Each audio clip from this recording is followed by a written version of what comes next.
ਇੱਕ ਪਿੰਡ ਬੜਾ ਸੋਹਣਾ ਜੋ ਕਿ ਬਹੁਤ ਸੋਹਣਾ ਸੀ। ਚਾਰੇ ਪਾਸੇ ਖੇਤ, ਦਰਖਤ, ਪੱਕੇ ਰਸਤੇ ਨਹੀਂ ਪਰ ਮਿੱਟੀ ਦੀਆਂ ਗਲੀਆਂ ਤੇ ਲੋਕ ਸਿੱਧੇ ਸਾਦੇ। ਉਸੇ ਪਿੰਡ ਵਿੱਚ ਇੱਕ ਚੁੱਗੀ ਵਰਗੇ ਘਰ ਵਿੱਚ ਰਹਿੰਦਾ ਸੀ ਹਰਜੀਤ। ਹਰਜੀਤ ਦਾ ਪਿਓ ਉਸ ਦੇ ਬਚਪਨ ਵਿੱਚ ਹੀ ਚਲਾ ਗਿਆ ਸੀ। ਮਾਂ ਸੁਰਜੀਤ ਕੌਰ ਘਰ-ਘਰ ਜਾ ਕੇ ਲੋਕਾਂ ਦਾ ਕੰਮ ਕਰਦੀ, ਕਦੇ ਕਿਸੇ ਦੇ ਖੇਤਾਂ ਵਿੱਚ, ਕਦੇ ਪਸ਼ੂਆਂ ਦਾ ਧਿਆਨ ਰੱਖਦੀ। ਉਹ ਸਵੇਰੇ ਉੱਠ ਜਾਂਦੀ, ਮੱਥੇ ਤੇ ਦੁਪੱਟਾ ਬੰਨ੍ਹ ਕੇ ਮਿਹਨਤ ਲਈ ਨਿਕਲ ਪੈਂਦੀ। ਪਰ ਹਰਜੀਤ ਉਹ ਪੂਰਾ ਆਲਸੀ ਸੀ। ਬਚਪਨ ਵਿੱਚ ਵੀ ਉਹ ਸਕੂਲ ਤੋਂ ਭੱਜ ਆਉਂਦਾ। ਜਦ ਮਾਂ ਕਹਿੰਦੀ, ਪੁੱਤ ਪੜ੍ਹਿਆ ਕਰ, ਕੁਝ ਬਣ ਜਾਏਗਾ, ਉਹ ਕਹਿੰਦਾ, ਮਾਂ ਮੈਂ ਵੱਡਾ ਹੋ ਕੇ ਵੱਡਾ ਸੇਠ ਬਣਾਂਗਾ, ਮੈਨੂੰ ਪੜ੍ਹਨ ਦੀ ਲੋੜ ਨਹੀਂ। ਮਾਂ ਹੱਸ ਕੇ ਕਹਿੰਦੀ, ਸੇਠ ਬਣਨ ਲਈ ਵੀ ਅਕਲ ਚਾਹੀਦੀ ਆ। ਪਰ ਉਹ ਕਦੇ ਗੱਲ ਨਾ ਮੰਨਦਾ। ਸਮਾਂ ਬੀਤਦਾ ਗਿਆ, ਸਾਲ ਲੰਘ ਗਏ। ਹਰਜੀਤ ਜਵਾਨ ਹੋ ਗਿਆ, ਲੰਮਾ ਕੱਦ, ਤੰਦਰੁਸਤ ਸਰੀਰ, ਪਰ ਕੰਮ ਕਰਨ ਦੀ ਇੱਛਾ ਜ਼ੀਰੋ। ਪਿੰਡ ਦੇ ਹੋਰ ਮੁੰਡੇ ਖੇਤਾਂ ਵਿੱਚ ਮਿਹਨਤ ਕਰਦੇ, ਕੋਈ ਸ਼ਹਿਰ ਕੰਮ ਕਰਨ ਜਾਂਦਾ, ਕੋਈ ਦੁਕਾਨ ਖੋਲ੍ਹ ਲੈਂਦਾ। ਪਰ ਹਰਜੀਤ ਸਾਰਾ ਦਿਨ ਇੱਧਰ-ਉੱਧਰ ਘੁੰਮਦਾ ਰਹਿੰਦਾ। ਉਹ ਵੱਡੀਆਂ ਗੱਲਾਂ ਕਰਦਾ, ਇੱਕ ਦਿਨ ਮੈਂ ਅਮੀਰ ਬਣਾਂਗਾ, ਵੇਖਿਓ ਸਾਰੇ। ਲੋਕ ਹੱਸਦੇ, ਪਹਿਲਾਂ ਮਾਂ ਦਾ ਸਹਾਰਾ ਬਣ ਜਾ। ਮਾਂ ਬੁੱਢੀ ਹੋ ਰਹੀ ਸੀ, ਹੱਥ ਕੰਬਣ ਲੱਗ ਪਏ ਸਨ, ਅੱਖਾਂ ਵੀ ਥੋੜੀਆਂ ਧੁੰਦਗੀਆਂ ਹੋ ਗਈਆਂ ਸਨ। ਇੱਕ ਦਿਨ ਮਾਂ ਬਹੁਤ ਥੱਕ ਕੇ ਘਰ ਆਈ। ਹੱਥ ਵਿੱਚ ਥੋੜਾ ਆਟਾ ਸੀ ਜੋ ਉਸਨੇ ਗੁਆਂਢਣ ਤੋਂ ਮੰਗਿਆ ਸੀ। ਉਸਨੇ ਹੌਲੇ ਨਾਲ ਕਿਹਾ, ਪੁੱਤ ਹੁਣ ਮੇਰੇ ਵੱਸ ਦੀ ਗੱਲ ਨਹੀਂ ਰਹੀ, ਤੂੰ ਕੁਝ ਕਰ ਲੈ। ਹਰਜੀਤ ਥੋੜਾ ਚੁੱਪ ਹੋ ਗਿਆ। ਪਹਿਲੀ ਵਾਰ ਉਸਨੂੰ ਅਹਿਸਾਸ ਹੋਇਆ ਕਿ ਹਾਲਾਤ ਹੁਣ ਸੱਚੀ ਖਰਾਬ ਹੋ ਰਹੇ ਆ। ਉਹ ਕਹਿੰਦਾ, ਠੀਕ ਹੈ ਮਾਂ, ਮੈਂ ਕੱਲ ਤੋਂ ਕੰਮ ਲੱਭਾਂਗਾ। ਮਾਂ ਨੂੰ ਥੋੜੀ ਉਮੀਦ ਜਾਗੀ। ਅਗਲੇ ਦਿਨ ਮਾਂ ਨੇ ਉਸਦੇ ਲਈ 2 ਸੁੱਕੀਆਂ ਰੋਟੀਆਂ ਪੌਣੇ ਵਿੱਚ ਬਣ ਕੇ ਦਿੱਤੀਆਂ। ਹਰਜੀਤ ਸ਼ਹਿਰ ਵੱਲ ਤੁਰ ਪਿਆ। ਰਸਤੇ ਵਿੱਚ ਉਸਨੂੰ ਮਜ਼ਦੂਰ ਇੱਟਾਂ ਢੋਂਦੇ ਦਿਸੇ। ਉਸਨੇ ਸੋਚਿਆ, ਚੱਲ ਇੱਥੇ ਪੁੱਛ ਲੈਂਦਾ ਹਾਂ। ਉਹ ਮਿਸਤਰੀ ਕੋਲ ਗਿਆ, ਮੈਨੂੰ ਕੰਮ ਤੇ ਰੱਖ ਲਓ। ਮਿਸਤਰੀ ਨੇ ਕਿਹਾ, ਇੱਟਾਂ ਚੁੱਕਣੀਆਂ ਨੇ, ਕਰ ਲੇਗਾ? ਹਰਜੀਤ ਨੇ ਹੱਸ ਕੇ ਕਿਹਾ, ਓਹ ਇਹ ਤਾਂ ਸੌਖਾ ਕੰਮ ਹੈ। ਪਰ ਜਦੋਂ ਉਸਨੇ 2 ਢੇਰੀਆਂ ਇੱਟਾਂ ਚੁੱਕੀਆਂ, ਉਸਦਾ ਸਾਹ ਚੜ ਗਿਆ, ਮੋਢੇ ਦਰਦ ਕਰਨ ਲੱਗ ਪਏ। ਥੋੜੀ ਦੇਰ ਬਾਅਦ ਉਹ ਕਹਿੰਦਾ, ਮੇਰੇ ਕੋਲ ਹੋਰ ਕੰਮ ਹੈ, ਮੈਂ ਚੱਲਦਾ ਹਾਂ। ਮਿਸਤਰੀ ਨੇ ਕਿਹਾ, ਕੰਮ ਤੋਂ ਭੱਜਣ ਵਾਲਿਆਂ ਲਈ ਥਾਂ ਨਹੀਂ। ਅੱਗੇ ਇੱਕ ਬਜ਼ੁਰਗ ਲੋਹਾਰ ਲੋਹਾ ਪਿਘਲਾ ਰਿਹਾ ਸੀ। ਹਰਜੀਤ ਨੇ ਪੁੱਛਿਆ, ਮੈਨੂੰ ਸਿਖਾ ਦਿਓ। ਲੋਹਾਰ ਨੇ ਹਥੌੜਾ ਦਿੱਤਾ। ਹਰਜੀਤ ਨੇ 2 ਵਾਰ ਮਾਰਿਆ, ਚਿੰਗਾਰੀਆਂ ਉੱਡੀਆਂ। ਉਸਦਾ ਹੱਥ ਕੰਬ ਗਿਆ। ਇਹ ਤਾਂ ਖਤਰਨਾਕ ਕੰਮ ਹੈ, ਉਹ ਬੁੜਬੁੜਾਇਆ। ਫਿਰ ਉੱਥੋਂ ਵੀ ਤੁਰ ਪਿਆ। ਦੁਪਹਿਰ ਹੋ ਗਈ ਸੀ, ਧੁੱਪ ਤਿੱਖੀ ਸੀ। ਹਰਜੀਤ ਨੂੰ ਭੁੱਖ ਵੀ ਲੱਗੀ ਸੀ। ਉਹ ਇੱਕ ਸੁੱਕੇ ਦਰਖਤ ਹੇਠਾਂ ਬੈਠ ਗਿਆ। ਪੌਣਾ ਖੋਲਿਆ, 2 ਰੋਟੀਆਂ ਵੇਖ ਕੇ ਉਹ ਸੋਚਣ ਲੱਗਾ, ਇੱਕ ਹੁਣ ਖਾਵਾਂ ਜਾਂ ਦੋਵੇਂ ਇਕੱਠੀਆਂ ਖਾ ਲਵਾਂ। ਉਹ ਆਪ ਹੀ ਬੋਲਣ ਲੱਗਾ, ਇੱਕ ਖਾਵਾਂ ਜਾਂ ਦੋਵੇਂ ਖਾਵਾਂ। ਉਸਨੂੰ ਕੀ ਪਤਾ ਸੀ ਕਿ ਉਸ ਦਰਖਤ ਦੇ ਪਿੱਛੇ ਇੱਕ ਪੁਰਾਣਾ ਖੰਡਰ ਸੀ ਤੇ ਉਸ ਖੰਡਰ ਵਿੱਚ ਇੱਕ ਅਜੀਬ ਰਾਜ਼ ਲੁਕਿਆ ਹੋਇਆ ਸੀ। ਹਵਾ ਇੱਕਦਮ ਤੇਜ਼ ਹੋ ਗਈ। ਦਰਖਤ ਦੀਆਂ ਟਾਹਣੀਆਂ ਹਿੱਲਣ ਲੱਗ ਪਈਆਂ। ਹਰਜੀਤ ਡਰ ਗਿਆ। ਖੰਡਰ ਦੀਆਂ ਇੱਟਾਂ ਵਿੱਚੋਂ ਇੱਕ ਚਮਕ ਨਿਕਲੀ। ਹੌਲੇ-ਹੌਲੇ ਇੱਕ ਪਰਛਾਵਾਂ ਜਿਹਾ ਰੂਪ ਬਣਿਆ। ਉਹ ਨਾ ਪੂਰੀ ਇਨਸਾਨ ਸੀ, ਨਾ ਪੂਰਾ ਧੂਆਂ। ਉਸ ਦੀ ਆਵਾਜ਼ ਗੂੰਜੀ, ਕੌਣ ਹੈ ਜੋ ਭੁੱਖ ਤੇ ਲਾਲਚ ਦੀ ਗੱਲ ਕਰਦਾ ਹੈ? ਹਰਜੀਤ ਕੰਬ ਗਿਆ। ਕੌਣ ਹੋ ਤੁਸੀਂ? ਉਹ ਬੋਲੀ, ਮੈਂ ਇਸ ਥਾਂ ਦੀ ਰੱਖਿਆ ਕਰਦੀ ਹਾਂ, ਤੇਰੇ ਸ਼ਬਦਾਂ ਨੇ ਮੈਨੂੰ ਜਗਾਇਆ ਹੈ। ਹਰਜੀਤ ਨੇ ਸੋਚਿਆ, ਲੱਗਦਾ ਕੋਈ ਜਾਦੂ ਹੈ, ਜੇ ਠੀਕ ਗੱਲ ਕਰਾਂ ਤਾਂ ਕੁਝ ਮਿਲ ਸਕਦਾ ਹੈ। ਉਹ ਬੋਲਿਆ, ਮੈਂ ਗਰੀਬ ਹਾਂ, ਮਦਦ ਚਾਹੀਦੀ ਹੈ। ਪਰਛਾਵੇਂ ਨੇ ਪੁੱਛਿਆ, ਮਿਹਨਤ ਕਰੇਗਾ? ਹਰਜੀਤ ਨੇ ਜਲਦੀ ਨਾਲ ਕਿਹਾ, ਹਾਂ ਕਰਾਂਗਾ। ਪਰ ਉਸ ਦੀ ਆਵਾਜ਼ ਵਿੱਚ ਸੱਚ ਨਹੀਂ ਸੀ। ਪਰਛਾਵੇਂ ਨੇ ਕਿਹਾ, ਮੈਂ ਤੈਨੂੰ ਇੱਕ ਮੌਕਾ ਦੇ ਸਕਦੀ ਹਾਂ, ਪਰ ਯਾਦ ਰੱਖ, ਜੋ ਬਿਨਾਂ ਮਿਹਨਤ ਮਿਲੇ ਉਹ ਟਿਕਦਾ ਨਹੀਂ। ਹਰਜੀਤ ਦੇ ਮਨ ਵਿੱਚ ਸਿਰਫ ਇੱਕ ਗੱਲ ਸੀ, ਧਨ। ਉਹ ਕਹਿੰਦਾ, ਮੈਨੂੰ ਅਮੀਰ ਬਣਾ ਦਿਓ। ਪਰਛਾਵਾਂ ਹੱਸੀ, ਅਮੀਰੀ ਦਾ ਅਰਥ ਜਾਣਦਾ ਹੈ? ਪੈਸਾ, ਉਹ ਫਟਾਫਟ ਬੋਲਿਆ। ਪਰਛਾਵੇਂ ਨੇ ਹੱਥ ਉਠਾਇਆ। ਜ਼ਮੀਨ ਤੇ ਇੱਕ ਛੋਟਾ ਕਾਲਾ ਪੱਥਰ ਆ ਗਿਆ।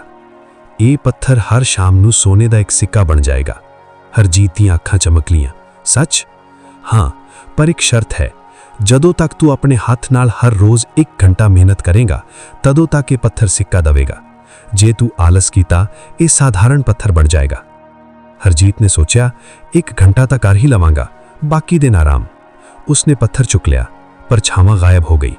ਘਰ ਆ ਕੇ ਉਸਨੇ ਮਾਂ ਨੂੰ ਕੁਝ ਨਾ ਦੱਸਿਆ। ਰਾਤ ਹੋਈ, ਉਸਨੇ ਪੱਥਰ ਰੱਖ ਦਿੱਤਾ। ਸਵੇਰੇ ਵੇਖਿਆ, ਸੱਚਮੁੱਚ ਸੋਨੇ ਦਾ ਸਿੱਕਾ ਸੀ। ਉਹ ਖੁਸ਼ੀ ਨਾਲ ਝੂਮ ਪਿਆ। ਮਾਂ ਨੇ ਪੁੱਛਿਆ, ਇਹ ਕਿੱਥੋਂ ਆਇਆ? ਉਹ ਕਹਿੰਦਾ, ਮੈਨੂੰ ਕੰਮ ਮਿਲ ਗਿਆ। ਮਾਂ ਖੁਸ਼ ਹੋ ਗਈ। ਹਰਜੀਤ 1 ਘੰਟਾ ਕੂੜਾ ਸਾਫ਼ ਕਰਦਾ, ਕਦੇ ਲੱਕੜਾਂ ਕੱਟਦਾ, ਕਦੇ ਕਿਸੇ ਦਾ ਸਾਮਾਨ ਚੁੱਕਦਾ। ਹਰ ਸ਼ਾਮ ਸਿੱਕਾ ਮਿਲਦਾ, ਥੋੜੇ ਦਿਨਾਂ ਵਿੱਚ ਘਰ ਵਿੱਚ ਰਾਸ਼ਨ ਆ ਗਿਆ, ਕੱਪੜੇ ਆ ਗਏ। ਮਾਂ ਨੂੰ ਲੱਗਾ ਪੁੱਤ ਸੱਚਮੁੱਚ ਸੁਧਰ ਗਿਆ। ਪਰ ਹੌਲੇ-ਹੌਲੇ ਹਰਜੀਤ ਦੇ ਮਨ ਵਿੱਚ ਲਾਲਚ ਵਧਣ ਲੱਗੀ। ਉਹ ਸੋਚਣ ਲੱਗਾ, ਜੇ ਇੱਕ ਸਿੱਕਾ ਮਿਲਦਾ ਤਾਂ ਜੇ 2 ਪੱਥਰ ਹੋਣ ਤਾਂ 2 ਸਿੱਕੇ ਮਿਲਣ। ਉਸ ਦੇ ਮਨ ਵਿੱਚ ਫੇਰ ਉਹ ਖੰਡਰ ਆ ਗਿਆ। ਮੈਂ ਫੇਰ ਜਾਵਾਂਗਾ, ਉਸਨੇ ਸੋਚਿਆ। ਹਰਜੀਤ ਦੇ ਮਨ ਵਿੱਚ ਹੁਣ ਇੱਕ ਨਵਾਂ ਸੁਪਨਾ ਜਨਮ ਲੈ ਚੁੱਕਾ ਸੀ। ਹੋਰ ਧਨ, ਹੋਰ ਆਰਾਮ, ਬਿਨਾਂ ਵੱਧ ਮਿਹਨਤ ਦੇ।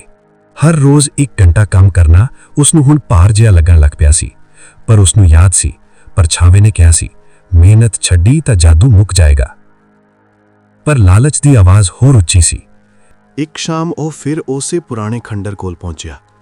ਹਵਾ ਫਿਰ ਹੌਲੇ-ਹੌਲੇ ਚੱਲਣ ਲੱਗੀ।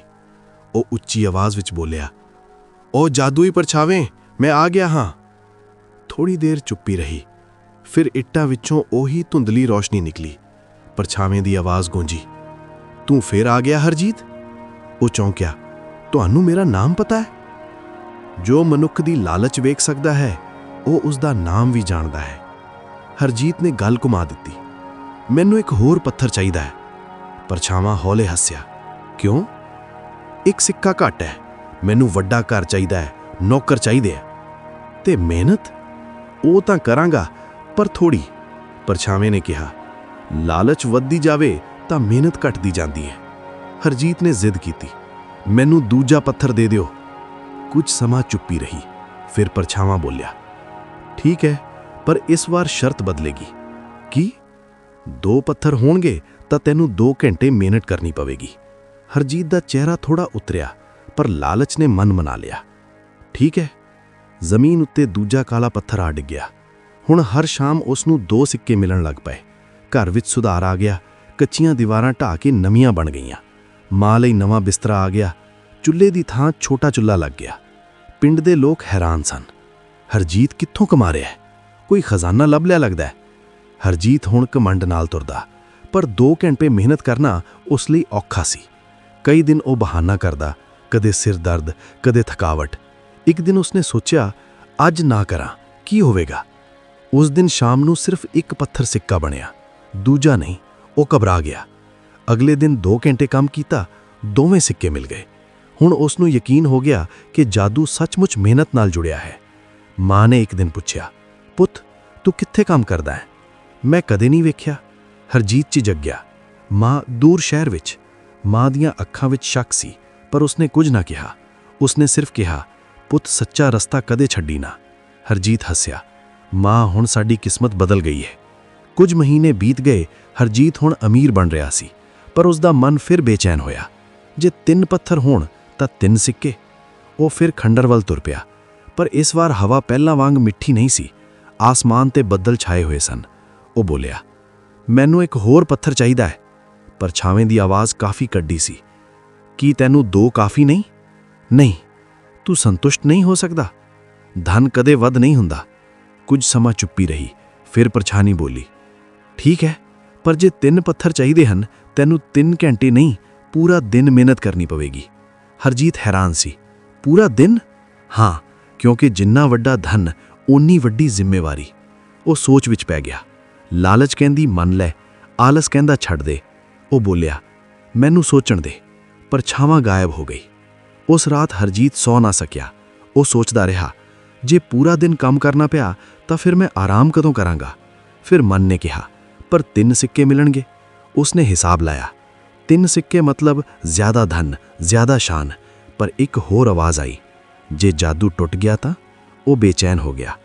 ਉਸ ਰਾਤ ਉਸਨੇ ਸੁਪਨਾ ਵੇਖਿਆ। ਉਹ ਬਹੁਤ ਵੱਡੇ ਮਹਿਲ ਵਿੱਚ ਬੈਠਾ ਸੀ। ਨੌਕਰ ਚਾਕਰ ਖੜੇ ਸਨ, ਪਰ ਮਹਿਲ ਖਾਲੀ ਸੀ। ਕੋਈ ਹੱਸਣ ਦੀ ਆਵਾਜ਼ ਨਹੀਂ ਸੀ। ਮਾਂ ਨਹੀਂ ਸੀ। ਉਹ ਚੀਕਿਆ, "ਮਾਂ!" ਪਰ ਆਵਾਜ਼ ਵਾਪਸ ਗੂੰਜ ਕੇ ਆ ਗਈ। ਫਿਰ ਮਹਿਲ ਦੀਆਂ ਦੀਵਾਰਾਂ ਟਹਿ ਗਈਆਂ। ਸਾਰੇ ਸੋਨੇ ਦੇ ਸਿੱਕੇ ਧੂੜ ਬਣ ਗਏ। ਉਹ ਡਰ ਕੇ ਜਾਗ ਪਿਆ। ਮਾਂ ਕੋਲ ਬੈਠੀ ਸੀ। "ਕੀ ਹੋਇਆ ਪੁੱਤ?" ਉਹ ਚੁੱਪ ਰਿਹਾ। ਸਵੇਰੇ ਉਹ ਖੰਡਰ ਵੱਲ ਨਹੀਂ ਗਿਆ। ਉਹ ਸਿੱਧਾ ਪਿੰਡ ਦੇ ਖੇਤਾਂ ਵਿੱਚ ਗਿਆ। ਮਿਸਤਰੀ ਨੇ ਉਸ ਨੂੰ ਵੇਖਿਆ। "ਅੱਜ ਫੇਰ ਆ ਗਿਆ?" ਹਰਜੀਤ ਨੇ ਕਿਹਾ, "ਹਾਂ, ਇਸ ਵਾਰ ਸੱਚਮੁੱਚ ਕੰਮ ਕਰਾਂਗਾ।" ਉਹ ਪੂਰਾ ਦਿਨ ਮਿਹਨਤ ਕਰਦਾ ਰਿਹਾ। ਸ਼ਾਮ ਨੂੰ ਜਦੋਂ ਘਰ ਆਇਆ, ਦੋਵੇਂ ਪੱਥਰ ਸਿੱਕੇ ਬਣ ਚੁੱਕੇ ਸਨ। ਉਹ ਸਮਝ ਗਿਆ ਕਿ ਜਾਦੂ ਮਿਹਨਤ ਨਾਲ ਹੀ ਜੁੜਿਆ ਹੈ। ਪਰ ਉਸ ਦੇ ਮਨ ਵਿੱਚ ਹਲੇ ਵੀ ਇੱਕ ਸਵਾਲ ਸੀ, ਕੀ ਉਹ ਤੀਜਾ ਪੱਥਰ ਲਵੇ ਜਾਂ ਨਹੀਂ? ਉਸ ਰਾਤ ਤੋਂ ਬਾਅਦ ਹਰਜੀਤ ਦੇ ਮਨ ਵਿੱਚ ਇੱਕ ਲੜਾਈ ਚੱਲ ਰਹੀ ਸੀ। ਇੱਕ ਪਾਸੇ ਲਾਲਚ ਸੀ, ਤੀਜਾ ਪੱਥਰ ਲੈ ਲੈ, ਜ਼ਿੰਦਗੀ ਬਣ ਜਾਏਗੀ। ਦੂਜੇ ਪਾਸੇ ਸੁਪਨੇ ਦੀ ਡਰਾਉਣੀ ਤਸਵੀਰ ਸੀ।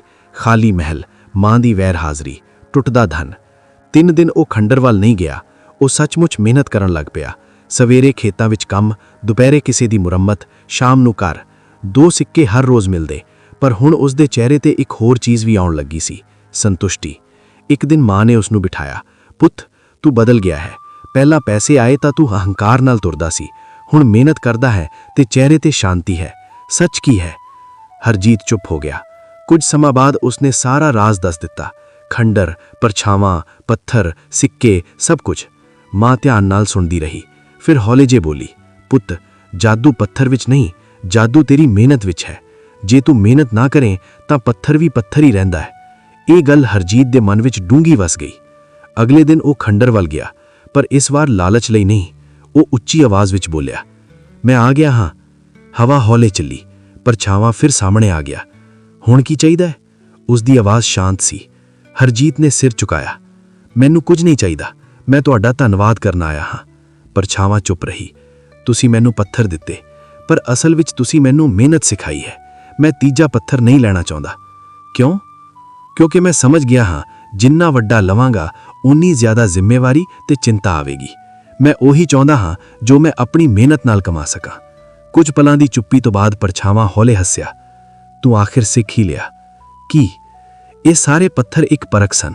ਜੇ ਤੂੰ ਤੀਜੇ ਲਈ ਜ਼ਿੱਦ ਕਰਦਾ ਮੈਂ ਤੈਨੂੰ ਦੇ ਦਿੰਦੀ, ਪਰ ਫਿਰ ਤੈਨੂੰ ਸੱਚਮੁੱਚ ਪੂਰਾ ਦਿਨ ਨਹੀਂ, ਸਾਰੀ ਉਮਰ ਸਿਰਫ ਧਨ ਦੀ ਰੱਖਿਆ ਕਰਨੀ ਪੈਂਦੀ। ਹਰਜੀਤ ਹੈਰਾਨ ਰਹਿ ਗਿਆ। ਜਾਦੂ ਕਦੇ ਮੁਫਤ ਨਹੀਂ ਹੁੰਦਾ। ਜਿੰਨਾ ਵੱਡਾ ਧਨ ਓਨਾ ਵੱਡਾ ਡਰ। ਹਰਜੀਤ ਨੂੰ ਆਪਣੇ ਸੁਪਨੇ ਦੀ ਯਾਦ ਆ ਗਈ।